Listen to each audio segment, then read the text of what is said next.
Hell's Paradise recently wrapped up its first season, with season 2 being announced on the same day the final episode aired. And obviously, with the second season already being decided upon before the finale of the first, it's safe to say that this show was a tremendous success.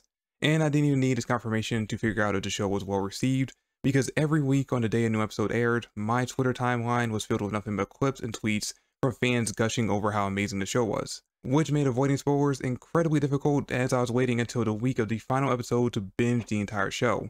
And even though some small scenes were spoiled to me here and there, I managed to not spoil myself on the most important plot points. Along with the intro out of the way, this is my review for Season 1 of Hell's Paradise. Okay, for starters, the first episode might have been the most interesting intro to a series that I've seen in a very long time, because we spend the entire first episode watching our main character, who seemingly wants to die, fail at being executed over and over again, while our other main character makes him realize that he actually wants to live so that he can see his wife again, all so that she can convince him to join an expedition that she knows will more than likely result in his death. Now, me saying that makes Sagiri seem like some kind of manipulative mastermind, but she's anything but that. No, she's really just a girl who's trying to ultimately figure out who she is as a samurai, and I love the journey that she goes through throughout the entire show and trying to figure out exactly what that means for her. In fact, Sagiri was my favorite character of the entire show so far, and who I would argue is the real main character, because we spend just as much time, if not more, following her and in her mind as we do Gabimaru. Arguably because her and Gabimaru are basically attached at the hip from episode 1 until like episode 10, but I will say that we get more character growth from her as the season goes on than we do from Gabimaru, who, speaking of, might be the worst main character of any anime I've ever seen. Okay, I'll admit, that's me being a bit hyperbolic, but if I'm being completely honest, I was really not a fan of his character, which sucks because he has my favorite power out of the entire main cast with his fire ninjutsu, and usually characters with fire-based powers are automatically the ones I'm drawn to the most. But Gabimaru, he just didn't do it for me. I'm also really not a fan of how his character ended up at the end of the season, with him losing all of his memories of everything that had happened since before episode 1. Okay, I mean, listen, I'm fine with characters losing their memories and that being a plot point, but only when it happens in the beginning of a series or season, because when it happens at the end of a season, it makes me feel like all the character growth that we've seen the character go through throughout the entire show was all for nothing. And unless he ends up somehow regaining his memories in the beginning and early on of season 2, we're going to have to watch him go through the exact same character growth all over again.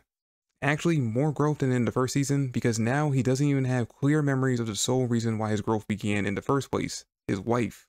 Who, speaking of, I do like the mystery they introduced at the very end of the season with the idea that she might not be real. I'm actually really looking forward to seeing exactly how that storyline ends up playing out and whether or not she's fake or she actually is someone who exists.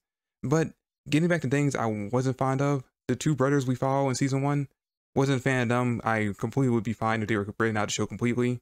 Hopefully whatever we see from them in season 2 will eventually make me turn around on them, but as of right now, I just do not like these characters. And I actually wasn't a fan of Tenza either at first, but he actually won me over, only to tragically die immediately afterwards, choosing to go out using his last few moments to buy time for the two people most important to him to escape, dying a true hero's death, or did he? Now, hear me out on this, but I think the outro to the show might have spoiled that he somehow ended up surviving that fight, because intros and outros to anime have a tendency to spoil plot points that are already revealed in the manga, and since the outro shows him all bodied and being looking up at the sky, it kinda does imply, in my opinion, that he might still be alive. Not to mention the Tenzin he supposedly died fighting has a terrible track record so far. Now, I mean, obviously anyone who's read the manga knows whether he's alive or not because it already ended, but please do not spoil that in the comment section down below. I am trying to go into this one completely blind. And speaking of blind, his master Shion was definitely in my top 5 characters introduced so far. I loved his backstory, humor, the fact that despite being the most seasoned samurai amongst the main cast, he's the most loose with the rules and traditions, and despite being new to the power system of the series Tao just like the rest of the cast, his own training as a blind samurai already makes him somewhat familiar with the basics, allowing him to still fulfill the role of being the teacher to the others. And after watching his fight against one of the Tenzins, I'm really looking forward to seeing his rematch against the one that supposedly killed Tenza. Although I expect him to either die or be seriously injured during that fight, making Norgai be the one who takes his place and avenge Tenza, who again I doubt is actually dead. Moving on to Mei, she's adorable and we must protect her, that's all I have to say, and if she dies, the fans will almost certainly riot. Yuzahara, on the other hand, is a character I think has a 50-50 chance of surviving the entire series, and I'm personally hoping she does because she's also in my top 5 favorite characters so far, although I was not a fan of her ninjutsu.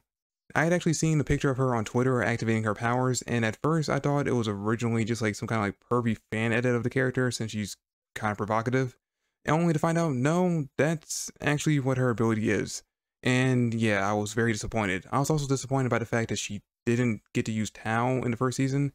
At least I don't think she did, but I'm sure we're going to see her use it in the second season going forward. Other things that disappointed me, I did not like the designs for the monsters they were originally fighting when they first got to the island. I mean, I get what they were going for and what the reason for making them look like that was.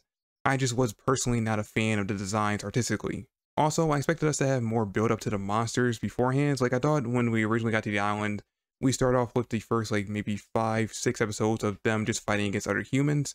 And then once we cooled it down to the main cast, then we'd move on to the monsters and introduce them slowly. And then end at the finale introducing into the Tenzin. Or at least that's how I figured the show would go about, but it kind of didn't go that way, although it kind of did at the same time, just a lot faster than I expected.